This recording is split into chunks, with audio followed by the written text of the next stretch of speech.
Hey everyone, welcome to problem solving skills for this week. Or this is a home living class, and this is problem solving skills. In this lesson, we discuss that there's usually 8 different scenarios. It's usually some related to the theme of the month. The theme this month is related to our cell phone, making phone calls, being appropriate on the phone, how to answer phone calls, how to send messages, those kind of things. So that's going to be kind of what it's related to. Sometimes there's going to be emergencies. Sometimes it's just important things that come up that we just need to talk to somebody about. So and know what to do because it's good to talk about it ahead of time. So if anything ever pops up, we know what we need to do. So, anyways, we'll go ahead and start. And then you guys, so this is a review lesson from what we probably covered on Tuesday. And we will, yeah, and then we'll do a review in class on Wednesday. And this is for those that are at home for What I Need Wednesday. So you drop your cell phone in the sink. It got wet. It won't work anymore. You have no way to make a call. Is this an emergency? Do we need to call 911? No, no. Is it something that's kind of upsetting, very frustrating, could put you in the red zone? Maybe. Yeah, probably give you a lot of anxiety. Yes. So who could help us? Talk to with most of these, it's always going to be talk to your go-to person. So who is your, so it could be your parent, could be a guardian, grandma, grandpa, people that know about cell phones, and basically you just gotta say, hey, my phone fell in the water and it's not working. Um, so there's a few options that you could do when you're basically you could maybe wait and see if it dries out and see if it works maybe in the next day or two. Otherwise, you might have to bring it into the phone place where you purchase your phone, see if they could figure it out. Otherwise, there's a possibility that you might have to be getting a new phone. Um, this would be very frustrating, very nerve wracking. Could send a lot of us into the red zone and make us feel a little lost, which is, I get it. I'd be pretty frustrated if that happened with my phone. So, yeah, it's just one of those things that you have to, just pay attention. So, but basically, talk to your go-to person, kind of go from there. All right, this one. Shh. All right, your cell phone bill. Let me make this bigger so it's a little. So your phone bill says you have a late fee. Stop. So your phone bill says that you have a late fee. You didn't pay your bill last month. Your phone may be shut off. So for some of us, we pay, like I pay my phone bill. When you guys grow older, you might be paying your own phone bill. A lot of us right now might be on our parents, but or guardians. But yeah, it's one of those things where we have to make sure that we pay our bills. So one good way of covering this is to, it should be about the same each month. So just setting up for auto pay, and then you don't have to worry about forgetting to pay because sometimes it happens. So I bet you 90% of my bills I have them on auto pay. I just have to make sure I have enough money in my banking account to pay for everything. Um, so so in this instance, you have a late fee. So because if you don't turn it in by a certain date, they're going to charge you a few, they can charge you money, and it kind of depends on what they have in their contract. Sometimes it might be $2, 5, 10, something like that. And so what will happen is that you have to pay off for last month, and you might have to pay for this month plus the penalty fee, which so you're paying double plus a little extra is what's going to have to do. So what you can do is talk to your go-to person and figure out how you're going to pay.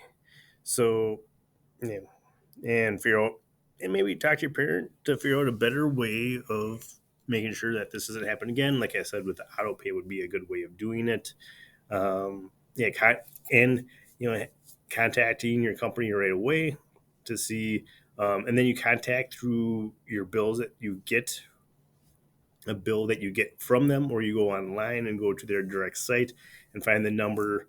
If you get an email from someplace saying that you have a late fee, I would not go through the email number that they had there because there's a lot of scams out there. I'd go to the actual website and see if you have paid it or not paid it, and then kind of go from there. Okay, all right. The next one, you tried to to call your friend. His dad answered the phone and told you not to call so late at night. Um, yeah, this is very important. You have to be very careful on what time you call people. Um, I think what I've kind of talked about in the past is kind of a good rule of thumb might be don't call anybody, uh, just to make it simple, don't call anybody from 9 p.m. to 9 in the morning. That would be either too late or too early in the morning. Unless there's an emergency. There's always going to be situations where, you know, you might need to call somebody like uh, your car won't start and you need somebody to come pick you up or help you get your car, or um, something happens to somebody, and or just kind of like more emergency situations where it's called it's time to call at those times. Um, with my family members, I'd maybe call at 10, but I'm just saying, that 9 o'clock is a little bit better. I would not call after 10 at all unless it's an emergency. I don't think I've ever really gotten a call in my life where, after 10 o'clock that wasn't an emergency and wasn't a bad call. So if I ever get a call, I'm always like, it scares me. And if someone's calling, just, hey, how's it going? That, that jump scare that kind of gives you, it's not worth it. So, like I said, 9 or 9. So you try to call your friend, and dad just says, hey, it's too late. Is this an emergency? Well, if it is an emergency, you need to get a hold of them, maybe, but likeliness is very little. Who could help? You just kind of talk to your go-to person. Hey, well, assuming that they're living in the house, you don't call, call your friend. Oh, it's too late, and then you call your, if you're living on your own, you call your parent.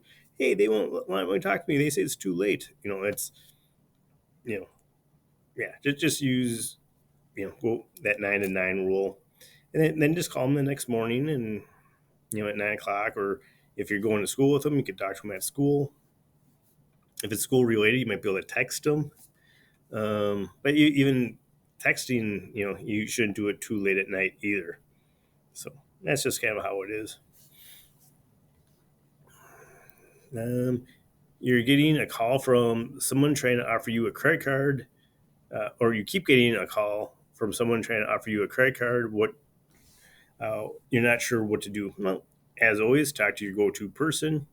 A lot of times people are just trying to get your information, so they're trying to get you to give them your birth date, um, maybe it's a social security number, where you live, all these different things, because sometimes people could use this information to either open a different credit card in your name someplace else, and then pen, and then buy things, and then all of a sudden the credit card company goes after at you, or they or they steal your identity, all those kind of things. So you don't want to give your personal information out over the phone, especially if it's, hi, this is your banking company. Actually, I've gotten a few calls, like a lot of times it'll be is like, hi, your car insurance has lapsed, you need to call this number. They don't say what car, what company or anything like that. They'll just say, hey, you need to call this number right away, or else, your insurance is lapsed, you better call right away, or else if you get in an accident, you won't have insurance. And then so, sometimes they try and get, people that are vulnerable. A lot of times might be people that are older, might not be thinking quite clearly, and then they get, oh my gosh, this happens. um, I think people are a little bit wiser now, but years ago when people first starting to do this, people didn't realize that they were getting scammed. They thought it was real. So now that we're more aware, and that's what I'm trying to do here, is make you aware that people will try and do this to you. All right, you go to work, you're at school, and you put your cell phone away because you're not supposed to have it in class or on the floor wherever you're working. So you put it in there, you lock it, and at the end of the day, you open up your locker, and the cell phone is gone. Is this an emergency? Um, yes and no. Um, what I would do here is I would go and talk to your supervisor right away, or a manager or somebody in charge. Because there might be cameras to kind of show on who may or may not have taken it, what may have happened. And then, also one of those things you might, so sometimes you think you might have put it in your locker and you might have put it on, might be in your car, those kind of things. So I would, first thing I'd be panicked, obviously, or very anxious because, phone has my, you know, phone numbers for the people that I need to reach, people that can help me, those kind of things. Has a lot of my information on. Somebody gets it, they might be able to use that information for other things. So it's not good. Um, yeah, so I talk to whoever's in charge, and then they'll kind of see we could kind of figure out who it is, and then at that point they could contact. They'll help you contact the authorities, or you could call your go-to person. You could contact the authorities if it was actually stolen, and then try and could report it at that point and go on from there. So I I would talk to my manager or teacher first, and then if it was shown that it was stolen, then you could call the police and make a because it just mistakes happen. Sometimes people just leave stuff in their cars, left it someplace else. Yeah, it happens to all of us. Okay, this next one, you're out to eat with your family. Your friend keeps calling your cell phone. It's interrupting dinner. What should you do?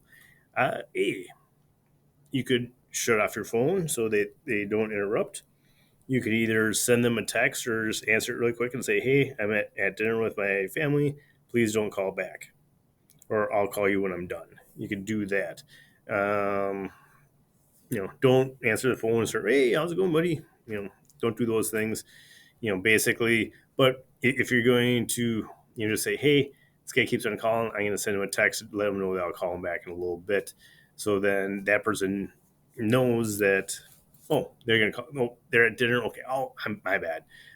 With my, I think that happens a little bit with my son is he wants to play a game with somebody online and call him or text him. Well, he doesn't really call people. It's more like a text and he'll keep on texting them until they go, hey, dude, I'm busy right now. I'll come on later. And so he just gets really, really excited. He doesn't know sometimes he doesn't know his boundaries when it comes to those things where, I have to remind him, hey, just do it once, kind of wait. It might take people a while to respond. It could be a half hour, it could be an hour. People are busy, yeah, that just happens, and people can't always play all the time. And he'll make plans at school, and then come home, and then we'll be like, "Oh, well, we're going out to eat today." Well, I was planning on doing this with no, we're going to go to this person's house. We're going to go do this. We're going to do that, and then he's like, "Oh." I do think he tries to let the person know. Sometimes his friends don't let him know if things change. Um, the other thing is that it's really important to Ethan where it might not be as important to others during certain situations. All right, we have two left here. Next one. You called on your phone and ordered a pizza. You wait and wait, and the pizza never comes. So, what should you do? Is this an emergency? Well, obviously, it's an emergency. We need pizza. So, we need to call. Obviously, you call the police, and then, no, don't call the police. No, no, just kidding. We don't call the police. You talk to your go-to person, but you could just call the pizza place and say, hey, I'm Stephen Casterson. I ordered a large pizza for such and such lane. I ordered at such and such time. I was wondering when my pizza's going to get here. And then hopefully they, if there was a mistake, they'll fix it, or they'll be like, oh, yep, you're the next person in line. We'll get there in a minute. So, basically they'll usually tell you how long it'll take. So they might say, hey, all right, well, we have a lot of orders tonight, so it might take 2 hours to get there. You might want the food now, but then you have to kind of look at your clock, maybe put it into some sort of system so okay, I have to wait about 2 hours, and then maybe 10 minutes after that, and then you can 10, 15 minutes after that, maybe a half hour. So if they say 2 hours, so okay, I'll just point this out right here. So I'm doing this at about 3:55 p.m. And they say 2 hours. So it's almost 4. So basically sometime around 6. I would maybe start calling them about 6:20, 6:30 if I hadn't seen it because, hey, it's been 2 hours. It's been over 2 hours. Then just call them up, hey, this is Mr. Casperson. It's been over 2 hours since, I'm just trying to figure out when I'm getting my food. And then just kind of give them the information, and then they'll answer you back. All right. Last one. You have not been feeling well for several days. You need to call a doctor. Is this an emergency? I wouldn't call it an emergency because you're not calling 911. Unless you're not calling 911. You just need to call the doctor. If you feel uncomfortable calling the doctor, talk to your go-to person. Talk to your parent, guardian, those kind of people that you really, really trust, grandparent, and they could help you make a phone call to set up your doctor's appointment. It's understandable. But it's good to go see the doctor if you've been sick for a few days, especially if you've had a fever for several days, if you've been throwing up or vomiting for several days, or if you've had diarrhea for several days. Yeah, definitely you will need to call the doctor and see if you could get in, or you could do, so you might be able to go to the Minute Clinic, you could go to your own clinic, or talk to somebody virtual. They all cost money, but maybe they might be able to get you some medicine, or there might be something in the area, like some sort of sickness that's been around a lot, and they'll have a good idea what they need to do. And yeah, so anyways, that is so that's problem solving skills for this month. So, anyways, I want everyone to stay safe, stay healthy, and yeah, have a good time. All right, thanks. And go ahead and answer your questions.